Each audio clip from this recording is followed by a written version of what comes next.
That is exactly right. Welcome to the Formula Cast. What's up, buddy? Man, look at that picture. That's a good quality. It's a good quality picture. And you got the new table. Yeah, what is this, like maple or what is this? I don't know. It's good color. This is extremely smooth. And you got the smoothie bar thing going on here. We can't really show it for people. We got a little sign back there. The TNSmoothies we got put up. So this has gone through a lot of progress, I think, since the first time I was here. Thanks, man. It changed around. I think and guys, if you're watching on Instagram, we're looking this way because we're on Facebook and YouTube. Please go check us out on YouTube. Watch it live there or Facebook.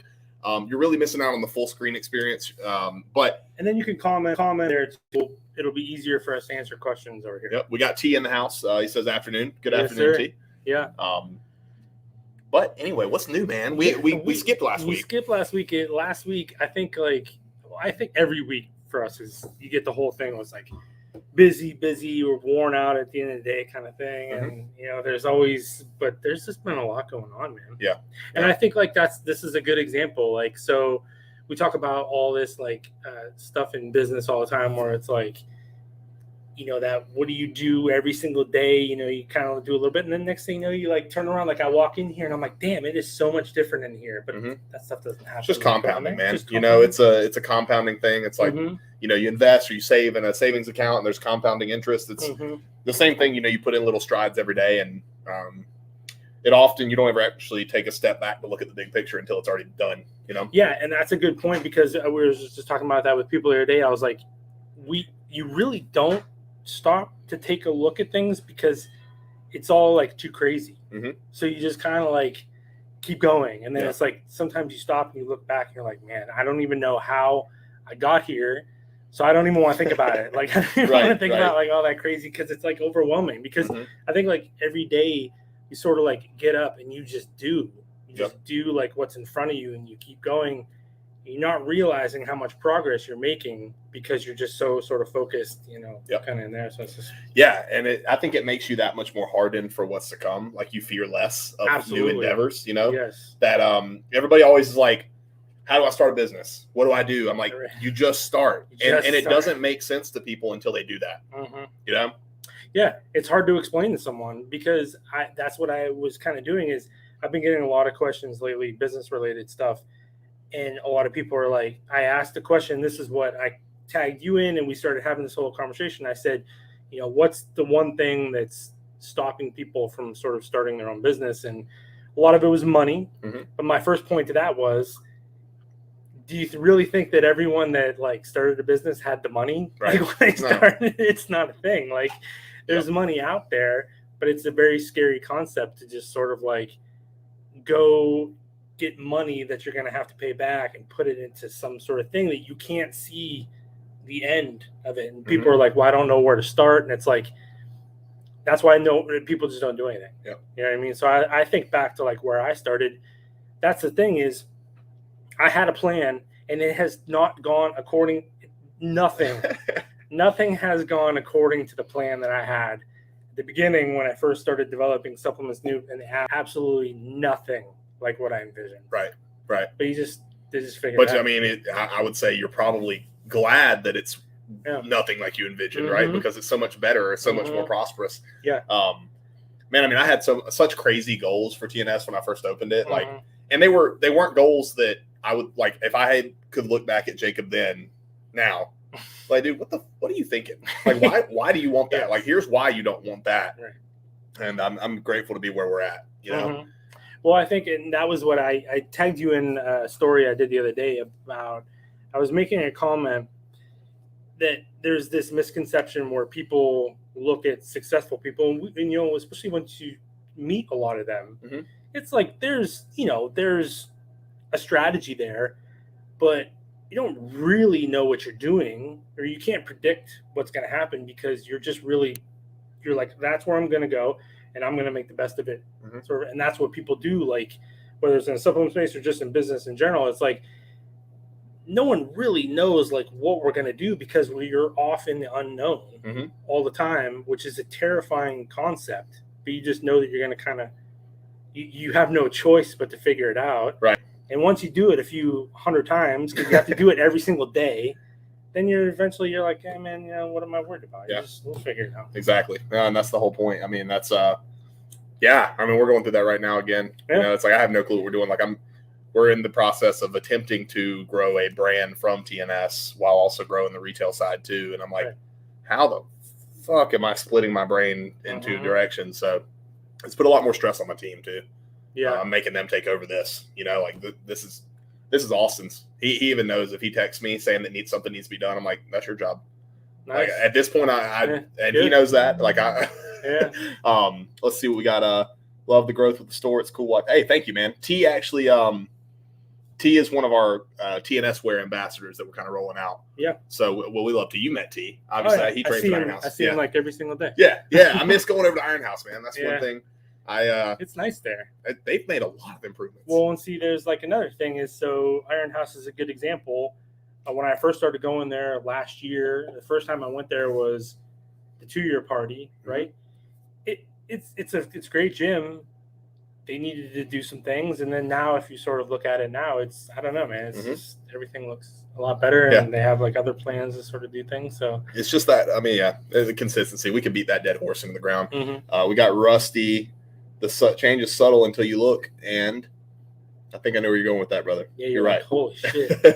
Yeah, but it's like when people don't see you, like when you start a diet plan or you start a lifting program or something like that, and what do? Like every 2 minutes you look in the mirror, right? Like that make progress every single day. But then someone that hasn't seen you for a while is like, holy shit, what have you been doing? Kind of thing, and you don't even really kind of realize it because you're just in it so much. Yeah. So it applies to everything. That's one cool thing. And what I said to you was getting into starting your own business and things like that is the product is almost secondary. Like TNS is just a byproduct. Supplement Snoop is just a byproduct of really what we're doing, which is you're going through this journey, not to be like too philosophical about it, but you're going through this journey of like self-discovery. What can I do? What am I capable of? What's out there? And the business is just kind of your vessel to sort of get there. Yeah, I think that's a great thing that can disseminate between an entrepreneur and a small business owner is, an entrepreneur views their business as an outlet for more opportunities to create. A business owner views their business as a machine to turn a profit, and they both are critical. But I think that if you pivot more towards the entrepreneurial side, that's how you view your company. Yeah, is the freedom and the opportunity to grow and expand things. Like I tell people all the time, and I don't care about the title of it. I don't care if I call myself an entrepreneur. It's not that. But I always say TNS is more of a front for me to do whatever the fuck I want. Exactly. Like, yes, exactly. And create things and like saying. help people and like do things that bring value to other people. I mean, that there's a reason we're always doing these community events and stuff and donating and doing that stuff. Yeah.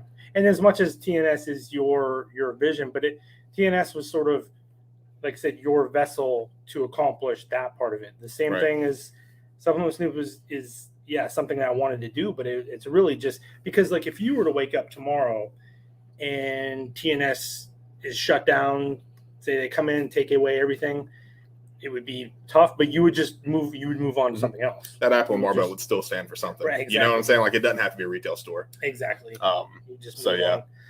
But then some people, it's like, if you run a small business, and not that it's good or bad or right or wrong or anything, but if that were to close down, then it's like, okay, then that's it. Yeah. Done kind of thing. Whereas if you're just in that mode, and because too, like as many people as we meet and talk to, once you get into this, the amount of opportunities that come by every single day. Yeah. If you don't learn how to say no, which I think you're going through, like at what point do you say no? Because you're trying to massively scale this brand into this huge thing. So you don't want to say no. Right. But you also realize if you don't live past 40, you're not going to be able to. There's only so many things that you can handle on your plate, and you have to. And Andy and I have this conversation about every week. It's more so. We talk about it. Okay, is this going to move the needle forward? Because he and I are both, and you're a lot of the same way. It's like, yes, let's do this. Yes, I support this. Let's do this. This opportunity, let's go for it. Well, is it spreading us too thin, or is it moving the needle forward? Yeah. And that's not to say that it is. It's just to ask yourself that question. So, and sometimes, we do things, I think, almost like instinctively because you don't want to stop. Right. So even if like we're about to do something that might not have some sort of, you're just like, you have to keep yourself sharp. Right. Sometimes almost. So it's like there's kind of a give and take there. We got a T with culture. Yes, right. Rusty, I'm going to show Braden's in a second. Rusty says, "Nah, T. Culture is lifestyle living." Yeah, T. Rusty, I think you're missing out on our whole like advertising campaign, which is we put the cult in culture, saying that cult is not a bad thing in this context. So yeah. So anyway, I agree. Yeah. So T, you got it, bro. Braden, because we were, side note, because when everybody was in town a few weeks ago, a lot of people from like the private Facebook group and stuff like that. Yeah. That was basically like what Robert was telling me. He was like, he's like, there is kind of like a cult, kind of like. Yeah. Well, and I mean, and I looked at the classical definition, like in a good way. Like, I don't see a cult would mean you're worshiping one person in that religious context. Like, I know these people are not like, it's not me. It's the company, right? Well, Some people. No, I hope not. But I go through the same thing. You try to separate, even though you are the face of the brand. You kind of have to separate the, what it's about from the actual person too. At the same time, right. Yeah.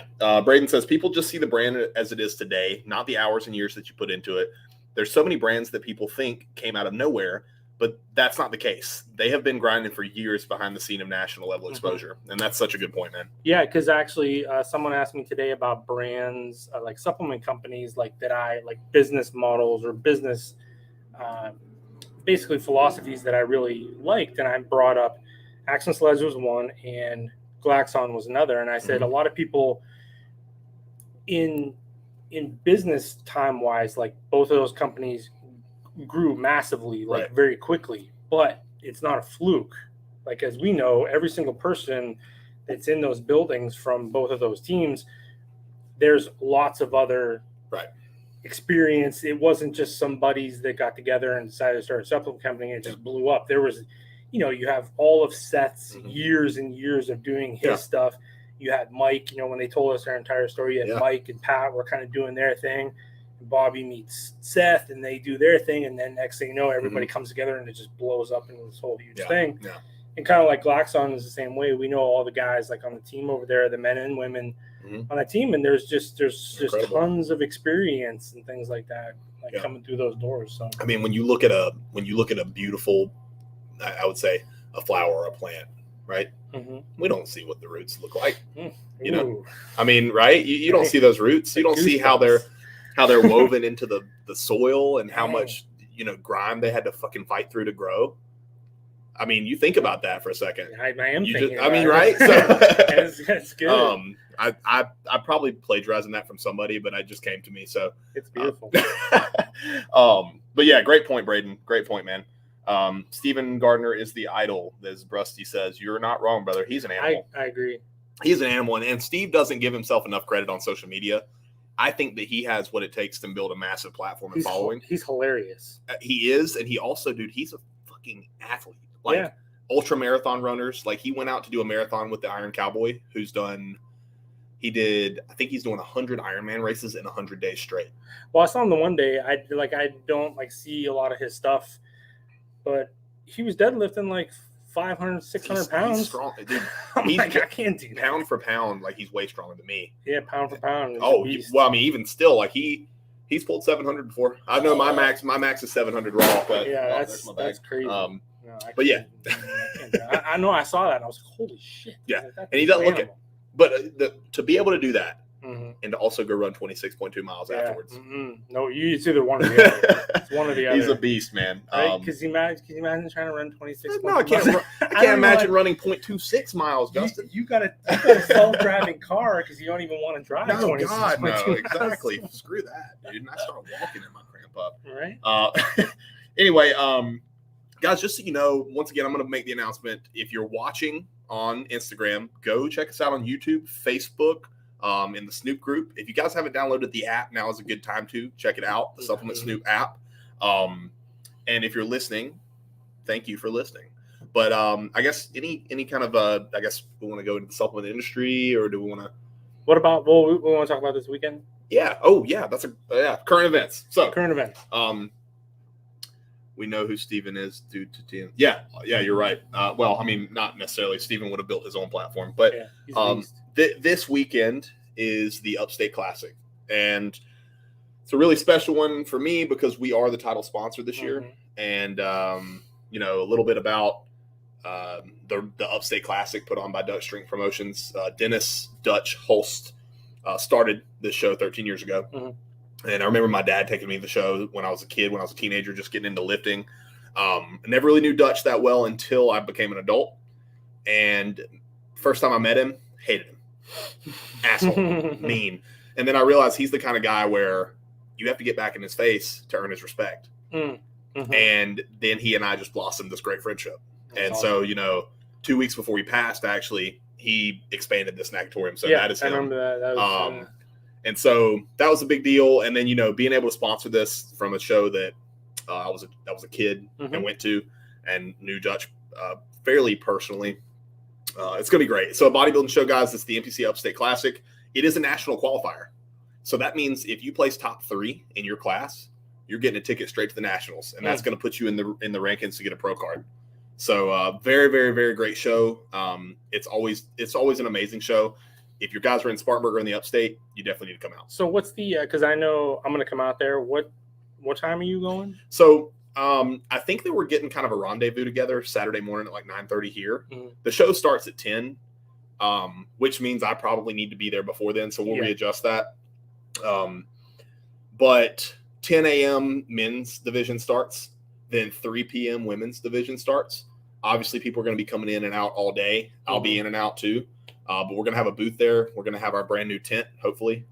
If Chris lets me set it up inside, I do what I want. The title sponsor. Yeah. We're going to have a videographer there. We're going to be doing interviews. We're going to be going live. So it's more so that, listen, guys, watching bodybuilding is not the most fun thing. My goal is to make a bodybuilding show fun, even if we're going into the crowd and interviewing people while they're watching. Yo, how big's that guy's bicep right now? Like how do you feel about this? Like, make the audience the show too. Yeah. But that's kind of my vision of it. Yeah, no, that's cool. So yeah, we definitely plan on coming out there and hanging out and supporting and having a good time, because it's just a whole nother thing where even if you don't go for the show, like, go for the other aspects of it. If you can provide just some kind of community aspect or something like that, it's never a bad thing. You know what I mean? And that's something that's another thing too, when we talk about, like, you get into this sort of space and you have these immediate returns. What we've been seeing a lot lately is relationships that I started maybe 3 years ago. You have these initial conversations with people and you establish yourself, and then you keep establishing yourself every single day. Then people kind of look at you, because I think, you get this too, where a lot of people are like, hey, can you sponsor me? Can you give me a job? All the time. People are like, I would love to come work for you, something like that. And I'm like, that's cool. But you always, and this is why I would say, like, one of my sayings, I always tell people, I was like, you always put your best foot forward, because you never know who's watching you. And there's a lot of people that they'll come to me after a year, 2 years, or even after 3 years or something. And they're like, hey, we've been following along for a long time. Let's do this. And I'm like, cool. Like, let's do that. But you kind of sit there, you beat yourself up sometimes over, I don't want to say a missed opportunity, but you think you're failing, but really it's just the timing is not necessarily right. Everybody sort of has to be like, on the same page. And it's just a big thing where these types of relationships sometimes, especially in this space that I've noticed, because it's so small and people are very like exactly what you said about that.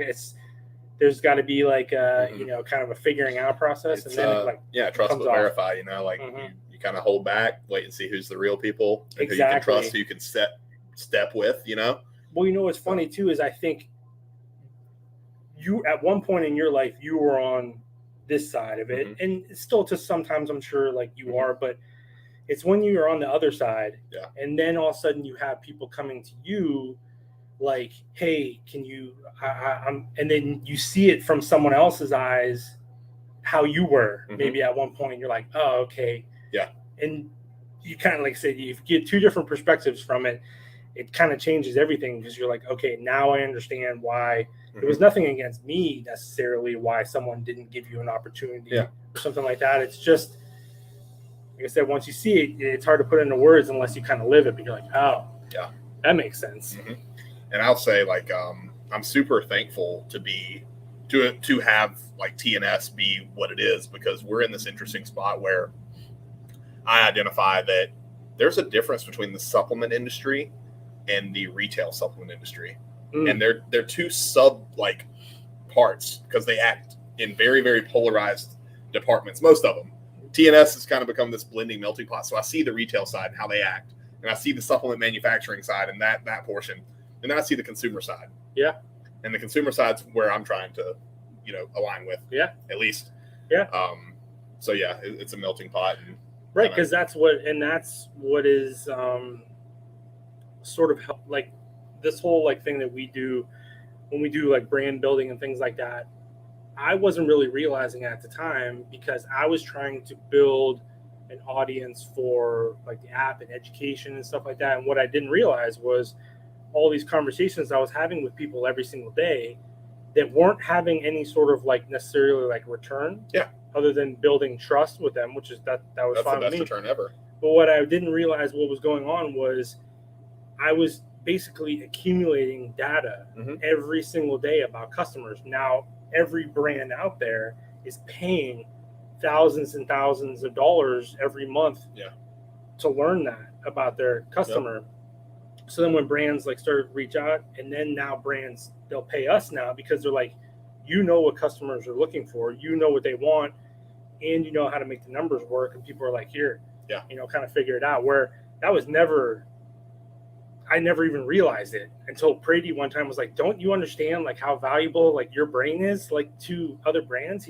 Speaking because he knew, owning a brand himself, he's like, if I could, because people are constantly telling you what they're thinking, the customers, he's like, and that's what we're trying to figure out. Exactly. I was like, all you got to do is talk to them every day for like 5 years, and you can figure it out. Yep. We got GNC store manager listing here while closing. Loving the content. Stay powerful, boys. Hey, thank you, Brooks. Yeah. Appreciate that, man. Stay powerful to you as well. That means a lot. And I always love when other store owners and managers and people who work in the retail environment, I love when they jump in, because I get a different perspective. Absolutely. So thank you. That means a lot. What's awesome too is I'll say this, like GNC in general sort of gets a weird reputation in a way, but think about this also, like not just like brands that show up at GNC, like Alani Nu gets a lot of shit, but I talk about how they're almost like they bring in all these new customers like for the supplement space. Well, think about how many people I know now that run stores and they do all kinds of stuff for brands that were former GNC employees. You know what I mean? It's a good. I mean, GNC is like a crowbar to pry open people into the industry. Anyway, I mean, and we try not to like cast shade to GNC, because it's not GNC that's the problem. It's typically like a lot of times it's the people who run it and how they explain things, right? Absolutely. But I mean, dude, without a GNC or a Vitamin Shop, a big name brand store, nobody would even want to approach something like this. A lot of people wouldn't. And guess what? Right. Bodybuilding, powerlifting, strongman, that's great. I'm passionate about all of it. Yeah. It's only like 2% of a customer base. Yep. So, and that's what we talk about it a lot, where, you start somewhere, right?